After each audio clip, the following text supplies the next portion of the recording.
À la une de cette édition, l'Institut international des affaires en entrepreneuriat de IAE a présenté sa politique pour cette rentrée universitaire 2023-2024. C'était au cours d'une rencontre entre le PDG de l'institution et les premières années. Nous le verrons également la troisième édition des Afters de Crédit Access, une rencontre qui entend renforcer le climat de confiance entre Crédit Access et ses clients. Et le Lions Club International vient d'étendre ses lignes en Côte d'Ivoire avec l'arrivée d'un nouveau club au sein du district 403 A2. Plus de précisions dans ce journal.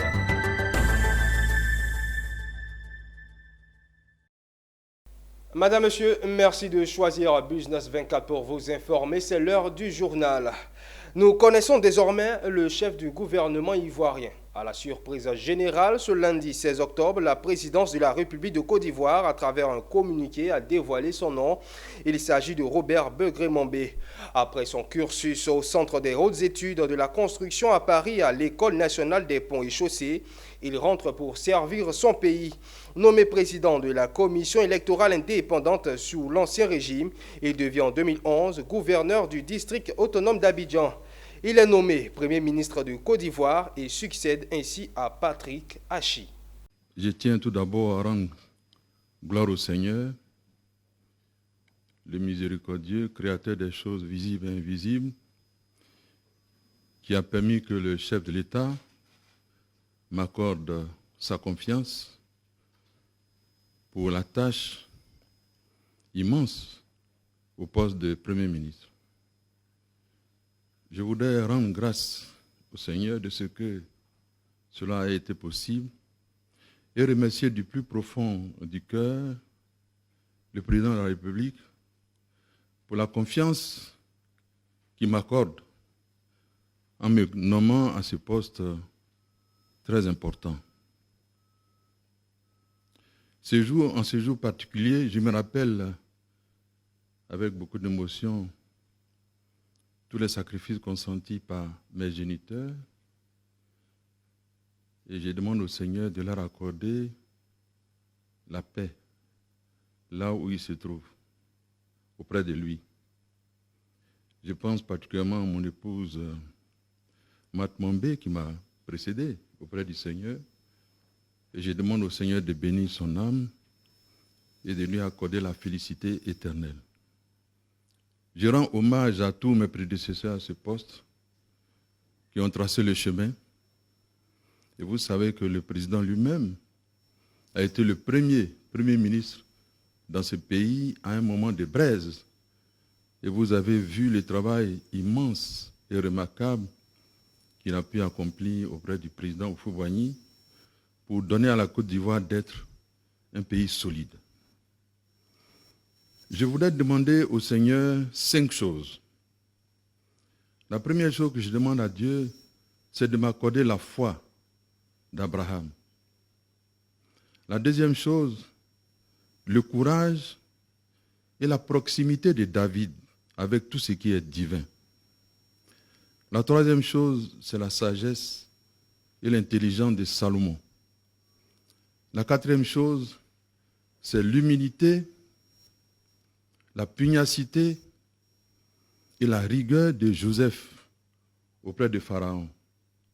Et la dernière chose, je demande à Dieu d'aider le président Alassane Ouattara à faire de la Côte d'Ivoire un pays de foi, de prospérité, de paix, où seule la fraternité et l'amitié sont le ciment qui nous unissent entre nous Ivoiriens.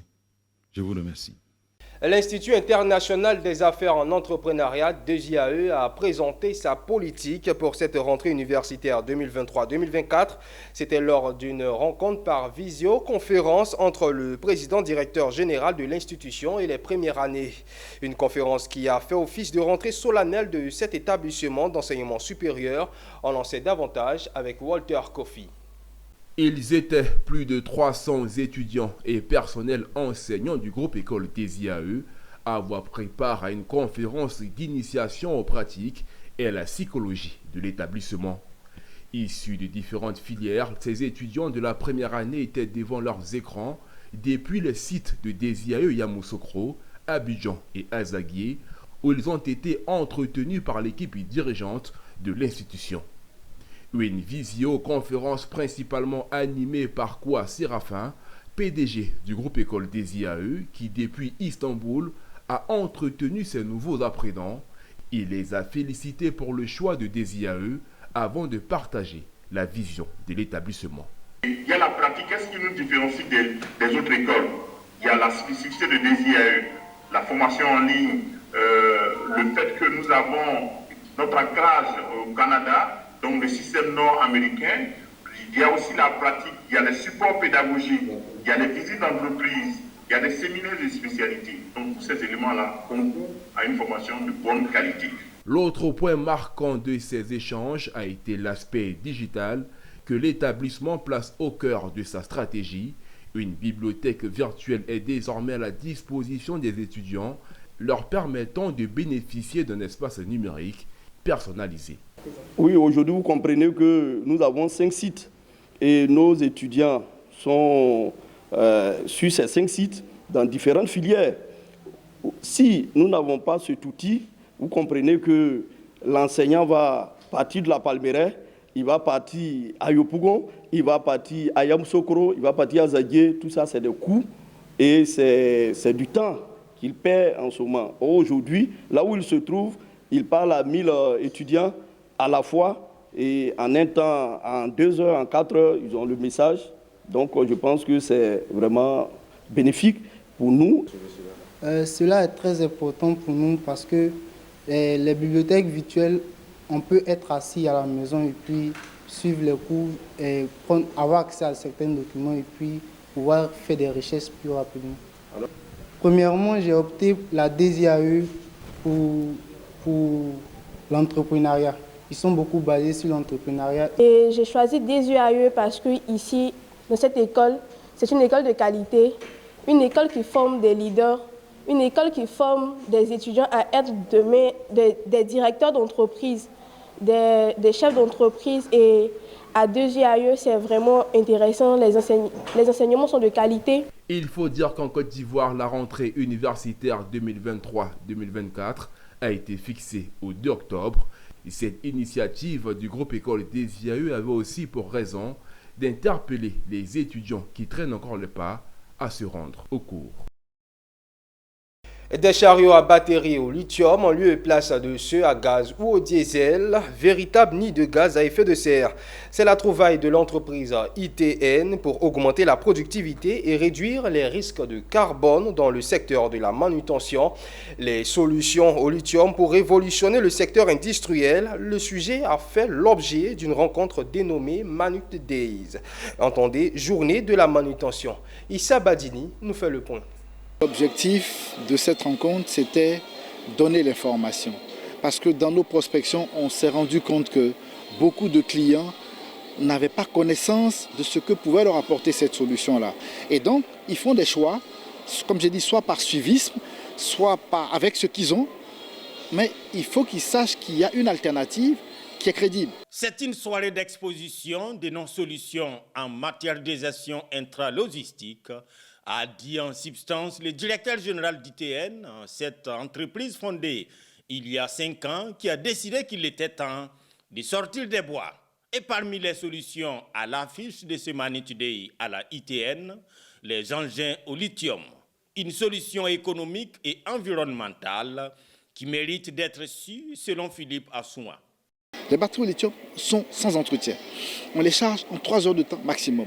On peut les charger à tout moment comme les batteries de vos téléphones. Aujourd'hui, on est dans une voiture, on a 2 minutes, on charge sa batterie. C'est le même principe. Donc, ça fait que les machines sont plus disponibles pour les opérations. Elles n'ont pas les mêmes contraintes. Et quand on les charge, ça ne bousille pas les batteries. Et en plus, il n'y a pas d'entretien. Et donc, voilà la technologie. Des experts du domaine de la manutention, de l'énergie, de la santé, ou encore et surtout des industriels à la recherche de solutions révolutionnaires. C'est une brochette d'hommes avertis venus vivre la première présentation grand public des solutions ITN. Et le moins que l'on puisse dire, c'est que Philippe Assoua et le lithium ont conquis des cœurs ce soir. Le gaz que les autres utilisent, nous on ne peut pas l'utiliser parce que le gaz émet quand même un peu de CO2. au niveau de l'usine, à l'intérieur de l'usine, puisque c'est des denrées alimentaires, on est zéro taux de CO2. Donc on est passé directement au chariot électrique. Nettement moins gourmand par rapport au gasoil, par rapport à l'essence, par rapport au gaz. Donc, et ceux-là qui produisent, même avec les gaz d'échappement, ils produisent du CO2. Et ce CO2-là a un impact important sur la conscience même, et pas entraîner des troubles de conscience sur le conducteur, pas entraîner des troubles au niveau du système nerveux sur le conducteur. Outre les solutions à lithium, ITN s'est spécialisé également dans l'optimisation d'espaces de stockage et les portes et technologies de chargement. En 5 ans d'existence, l'entreprise a offert ses services à des grandes firmes tant en Côte d'Ivoire, au Ghana qu'au Sénégal. Et nous restons toujours dans ce chapitre. Réglementer le transport des cargaisons dangereuses depuis le chargement, le transport jusqu'au débarquement dans les ports des États et prévenir les accidents.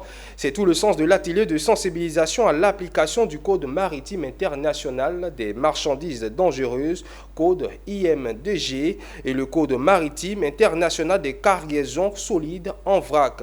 À l'initiative de l'Organisation maritime internationale, cet atelier régional est bien accueilli par la Côte d'Ivoire qui compte mettre en place des tests de réglementation propres à l'environnement ivoirien. Zénab Dosso et Maru Seri. Ils sont une 50aine de participants à prendre part à cet atelier régional de sensibilisation. Personnel des administrations maritimes, des ports et autres acteurs du domaine maritime venus de 11 pays africains. Pendant plusieurs jours, ils seront sensibilisés sur l'application du Code maritime international des marchandises dangereuses, Code IMDG, et du Code maritime international des cargaisons solides en vrac, Code IMSBC. Ces codes visent à réglementer le transport des cargaisons dangereuses depuis le chargement, le transport jusqu'au débarquement dans les ports des États et prévenir les accidents liés au transport et à la manutention des cargaisons dangereuses. La Côte d'Ivoire y accorde un intérêt particulier à travers la Direction générale des affaires maritimes et portuaires. Très souvent, nous sommes confrontés à certaines difficultés concernant donc le transport de marchandises dangereuses et l'application donc de ces codes-là fait souvent que nos experts sont donc mis à l'épreuve. Aujourd'hui, il s'agit de confronter donc les expériences des uns et des autres, faire en sorte que les experts venus de l'OMI expliquent les différents amendements qui sont intervenus. Donc nous, notre rôle sera effectivement à partir des expériences, à partir des tests qui existent, améliorer, puisque comme l'a dit le représentant de l'OMI, les textes sont pris, les codes sont pris, mais il y a des évolutions en fonction de l'expérience. Donc ce sont ces retours d'expérience-là que nous essayerons de les adapter. À travers cet atelier conduit par des experts de l'Organisation maritime internationale, les acteurs entendent limiter les risques liés au transport des marchandises dangereuses et des cargaisons solides en vrac, tant pour les navires, les personnes à bord, pour l'environnement marin, que pour les ports qui accueillent ces cargaisons dangereuses. Dans les interventions qu'on va faire, on va aborder ces sujets, des codes qui sont des codes d'application, soit du code IMDG d'un côté pour les marchandises dangereuses en colis, soit du code IMSBC pour les cargaisons solides en vrac. Selon l'Organisation maritime internationale, plus de la moitié des cargaisons transportées par voie maritime sont considérées comme dangereuses. Parlons à présent coopération Afrique-Canada. Les rideaux se sont fermés ce samedi sur la 2e édition du Salon Afrique-Canada, Immigration et Investissement. Ouvert depuis le jeudi dernier à Abidjan, l'événement a durant 3 jours mobilisé organisations canadiennes et le grand public autour de la thématique de l'immigration et ses aspects bénéfiques pour chaque partie. Walter Kofi pour Le Point. Au Sassi, on ne parle plus de fuite de cerveau de l'Afrique vers le Canada, mais plutôt de circulation du savoir entre les deux parties. Un pari réussi pour cette 2e édition du Salon Afrique-Canada, Immigration et Investissement, qui a refermé ses portes le week-end dernier à Abidjan. Une dernière journée qui a mis en avant une politique migratoire au profit de tous, à travers des panels et conférences sur les thèmes tels que l'immigration de biens et marchandises vers le Canada. Pour ce qui est des exportations vers le Canada, c'est relativement bien normé. Il y a des règles à suivre, mais tout est assez relativement bien expliqué. Et vous pouvez vous faire aider d'experts. Et moi, je pense que l'autre élément important à retenir, c'est que sur des exportations, des importations d'une valeur de milliards de dollars, les importations de la Côte d'Ivoire vers le Canada représentent 115 millions de dollars par année. Alors... C'est très simple en fait. Moi par exemple, j'ai fait 20 ans de ma vie au Canada, ok, et je suis ici en Côte d'Ivoire avec vous. Ça fait 2-3 ans maintenant qu'ils sont en Côte d'Ivoire. Donc ça prouve bien qu'il y a beaucoup de gens de la diaspora qui veulent venir. Maintenant, une personne de la diaspora, c'est une personne. Donc ça veut dire que ses intérêts sont là où ils se sentent bien. Okay. Maintenant, c'est de nous, en termes d'institutions gouvernementales ou autres, ou partenaires privés, d'intéresser ces entreprises-là pour pouvoir en gros les faire revenir. Une dizaine de points ont servi de rapport de synthèse des 3 jours qu'a duré le SACI.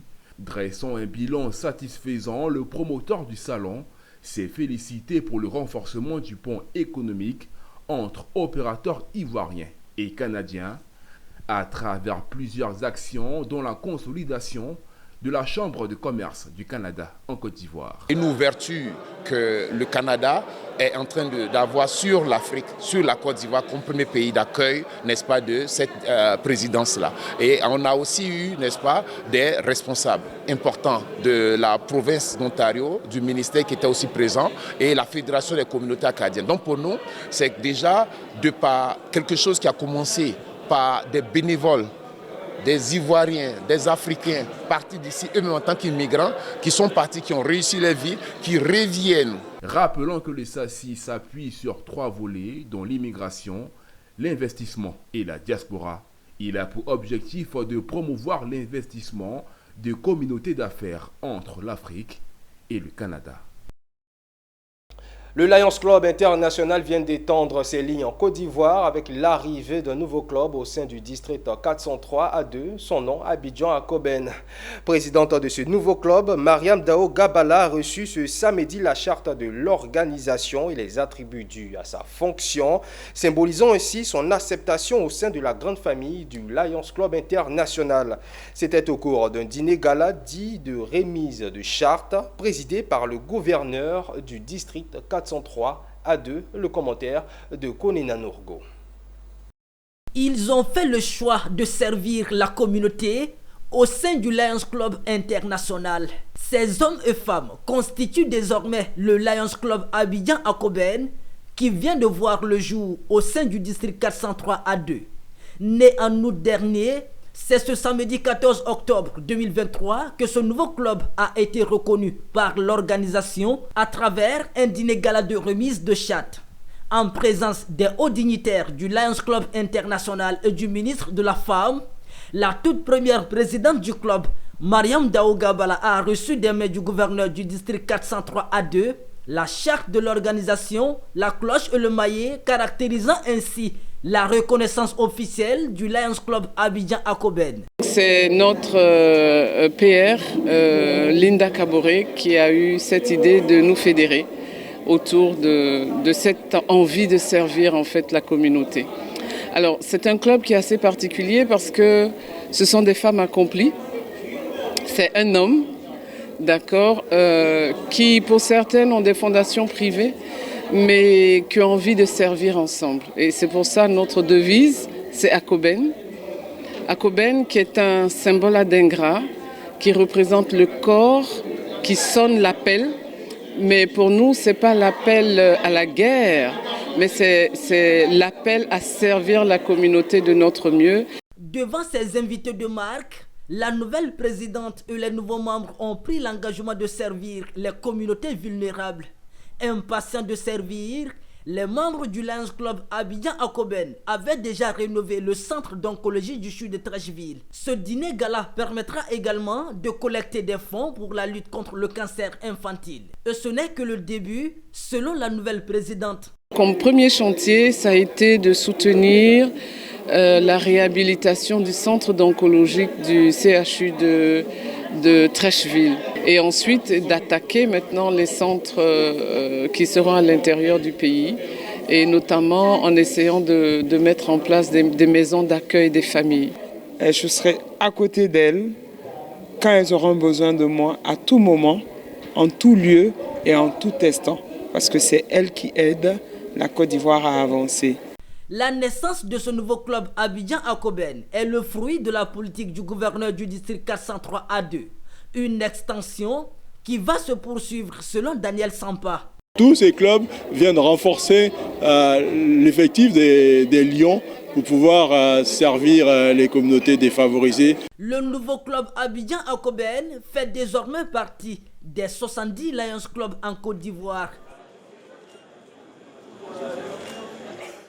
La salle de conférence d'un somptueux complexe hôtelier de la deuxième ville portuaire de Côte d'Ivoire a servi de cadre pour les afters du Crédit Access, la 3e édition. Objectif, renforcer le climat de confiance entre Crédit Access et ses clients, collecter leurs besoins et apporter des éléments de réponse aux zones d'incompréhension sur les produits et services financiers. Le commentaire de Mondésir Nascimento. C'est la 3e édition des afters de Crédit Access à San Pedro. Les responsables de l'institution de microfinance au plus haut niveau sont représentés. L'idée est de rencontrer les clients et populations pour échanger avec eux. Au cœur de ces échanges, le renforcement du climat de confiance avec les clients, la collecte de leurs nouveaux besoins, une saine communication sur les produits et services financiers et la présentation des nouvelles offres. Le directeur général adjoint Charles Mounet, à cette occasion, a traduit sa reconnaissance aux clients et partenaires.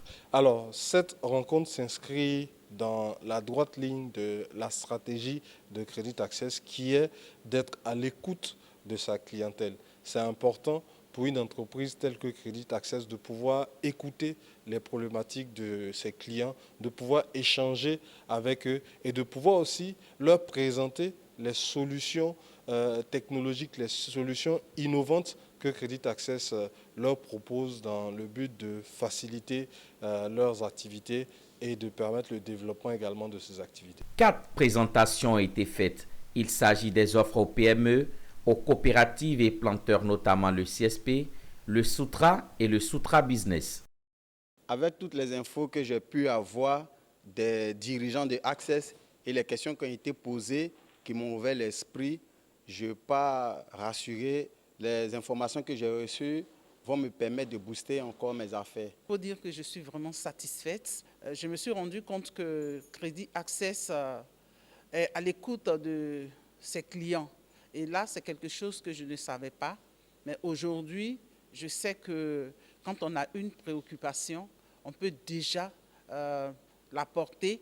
Et cette préoccupation-là, vraiment, peut avoir quand même satisfaction. Il faut dire que je ne suis pas client à Crédit Access. Je suis un agent qui exerce déjà dans le mobile money. Alors, je suis, ils ont ce volet de permettre à les clients de pouvoir faire des transactions facilement. Donc, on les aide aussi dans ce domaine. Mais aujourd'hui, venir à cette rencontre m'a permis de comprendre encore qu'est-ce que Crédit Access peut apporter, surtout dans le développement des activités que nous menons. Il est à noter que Crédit Access est une institution de microfinance de référence dans la finance à impact en Côte d'Ivoire. Les afters de Crédit Access se veulent un plateau d'échange entre l'institution et ses clients, leur permettant de trouver une oreille attentive à leurs préoccupations. Et nous poursuivons avec cette note sombre. Depuis plusieurs années, les élèves du village de Toumanguié, un village situé dans la sous-préfecture d'Adaou, dans le département d'Aboisseau, traversent la rivière pour se rendre dans les établissements scolaires. Cette situation a souvent des conséquences tragiques. Le mercredi dernier, le village a vécu un drame. Un élève est mort noyé après le chavirement de la pirogue. Aoulukako. Toumanguié village, le calme qui règne dans la localité témoigne de l'émoi qu'elle a vécu quelques heures avant. La petite Esther a échappé à la mort. Elle faisait partie des élèves dont la pirogue a chaviré dans la rivière Toumanguié sur le chemin du retour des travaux manuels. On est monté, on partait, l'eau rentrait. On dit qu'on n'a qu'à garer, on sortit. Il ne veut pas. Donc l'eau rentrait jusqu'à... Donc un petit a sauté. Après ils ont commencé à sauter. Et ça, jusqu'en ces choses. Ils ont commencé à sauter dans l'eau. Dans une autre cour, à quelques mètres de chez Esther, le décor est différent. Parents et amis sont réunis autour de cet homme. Son fils de 11 ans, Emmanuel, inscrit en classe de 6e au lycée moderne Konakaminda Diaké, a eu moins de chance qu'Esther. Il a perdu la vie dans le chavirement de la pirogue. Hier, mon fils, ce matin, on ne s'est pas vu. Il allait à l'école. Moi, je suis allé au champ. J'arrive le soir, j'arrive à la maison, on me dit que papa, il faut courir, va au marigot là-bas. Il y a quoi? On ne m'a rien dit. Je cours, j'arrive au port. Partout, je vais passer, on m'attrape. Qu'est-ce qui se passe? On ne me dit rien. Jusqu'à une certaine heure, on a traversé. On me dit que ouais, ton enfant est tombé dans l'eau. Les instituteurs de l'école primaire du village, qui a vu Emmanuel réussir son examen d'entrée en 6e, sont dans la consternation de voir cet élève exemplaire disparaître si tôt. À Toumanké village, les élèves empruntent chaque jour ce chemin pour se rendre au lycée moderne Konakaminda Diaké, situé à quelques kilomètres de là. Sur leur parcours, la traversée de cette rivière à pirogue. Nous faisons le chemin en compagnie de quelques habitants du village. L'un d'eux explique les circonstances de l'accident. Quand je suis venu, bon, il y avait moi-même, ma fille était dans l'eau, et puis bon, puisque au moins 30 enfants. De 6e à 5, de la 6e jusqu'à 5e, parce que c'était les petits enfants de 10 à 14 ans. Et que comme il y avait manque de pirogues, on essayait de nager un peu bon, pour venir à leur secours. Malheureusement, les 29 sont sortis, mais il y a eu un qui est resté. Ces chaussures qui traînent sur la rive indiquent qu'il s'agit du lieu du drame. Quand vous voyez cette circulation, c'est passé. Nous sommes au moins à 15 mètres du lieu du décollage. Et c'est là que la pirogue a chaviré. Donc ici, vous voyez bien, il y a la boue. Donc les enfants, même qu'ils étaient un peu de la pirogue, ça fait que vraiment, l'enfant, en sortant, les autres, bon, il y a eu du camouflage, il est resté dedans. La pirogue en question, la voici. Elle porte même les stigmates de l'accident. C'est un don d'une ONG ayant entendu le cri du cœur des populations du village et fait un don d'1 million de francs CFA. Le petit Emmanuel a été enseveli ici, à quelques mètres de l'eau qu'il a vu disparaître, comme l'exige la coutume. Cette difficile traversée fait partie intégrante de la vie des populations de Toumanké. Commerçants, voyageurs, élèves, tout le monde fait ce parcours du combattant. Cette situation dure depuis plusieurs décennies. Mais on entend que vraiment ce pont soit réalisé. Vivement que ce pont voit le jour en vue de soulager les populations et éviter que d'autres Emmanuel ne s'en aillent dans la fleur de l'âge. À Yamsokro, le Rotary Club Yamsokro président a posé des actions en faveur des femmes en leur offrant des kits pour l'alphabétisation et une conférence sur la santé mentale à l'hôpital psychiatrique Saint-Vincent-de-Paul de Yamsokro dans le but de permettre aux jeunes de se détourner de la drogue et à faire des dons de vivre aux malades mentales. Le Rotary Club Yamsokro président a procédé le samedi 30 septembre à la remise de 250 kits d'alphabétisation aux femmes de Yamoussoukro et des villages environnants en vue de leur apprendre à lire et à calculer. Nous estimons que la femme a besoin d'instruction pour être le pilier de la famille. L'homme, c'est vrai, apporte des ressources, c'est son rôle.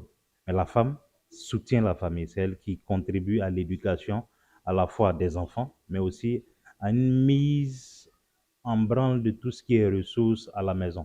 Donc on estime qu'une femme instruite, une femme qui a les bases de l'éducation, peut à la fois prendre en charge les besoins de la famille, mais aussi accompagner ses enfants dans leur encadrement. Bon, en tout cas, c'est une bonne occasion. Ça nous permet de connaître beaucoup de choses, d'être comme notre camarade qui vont à l'école, qui travaillent. Une initiative accompagnée par le ministère de l'Éducation nationale et de l'alphabétisation. À la suite, le samedi 11 octobre, le Rotary Club Yamoussoukro président a organisé une conférence sur la santé mentale à l'hôpital psychiatrique Saint-Vincent-de-Paul de Yamoussoukro dans le but de permettre aux jeunes d'avoir un certain comportement face à la drogue et de travailler ensemble pour mettre un frein à ce fléau. Le fléau qui se passe maintenant, le fléau Kadhafi, c'est un fléau qui est nouveau, mais ce n'est pas nouveau dans la pratique, en termes de pratique des jeunes, parce que les jeunes sont caractérisés par l'expérience, sont caractérisés par l'agir, et donc les jeunes trouvent à chaque fois des moyens de faire de nouvelles expériences, et la drogue est un moyen pour eux d'expérimenter de nouvelles choses, et l'expérience de cette drogue-là n'est pas bonne. Selon une étude réalisée en cette année 2023, au sein de l'hôpital psychiatrique de Yamoussoukro, sur 25 patients se trouvent 9 usagers de la drogue, dont 6 sont des élèves. Alors hier, sur le plan mondial, nous avions la journée mondiale de la santé mentale et le Rotary a décidé d'être un acteur majeur dans la ville de Yamoussoukro. Et donc, en ce jour, nous avons décidé d'organiser cette conférence afin de soutenir les initiatives mondiales déjà entamées sur la santé mentale. Des dons de vivres, de 14 sacs de riz, 3 cartons de pâtes alimentaires, 8 packs de lait, 4 cartons d'huile ont été remis au directeur de l'hôpital psychiatrique pour les malades. C'était un reportage de Charles Kouakou commenté par Pierre Tebeu. Kobenan Kwasi Adjoumani, élu président du conseil régional du Gontougo, a été officiellement installé à l'occasion de la première réunion de rentrée du conseil régional du Gontougo. Il sera accompagné d'un commando de 5 vice-présidents et 65 conseillers régionaux, tous engagés à travailler main dans la main pour le développement de la région du Gontougo. Suivons le compte-rendu de Anissé Kouadio, notre correspondant.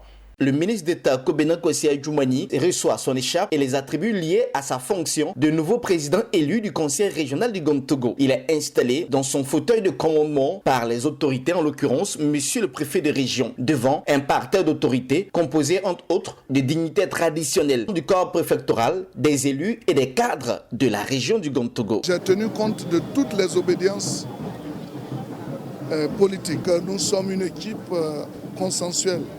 La preuve en a été donnée puisque l'ensemble des conseillers présents ont soutenu les candidats que j'ai présentés. Donc pour moi, c'est une grande équipe. Le moment maintenant est de nous mettre au travail.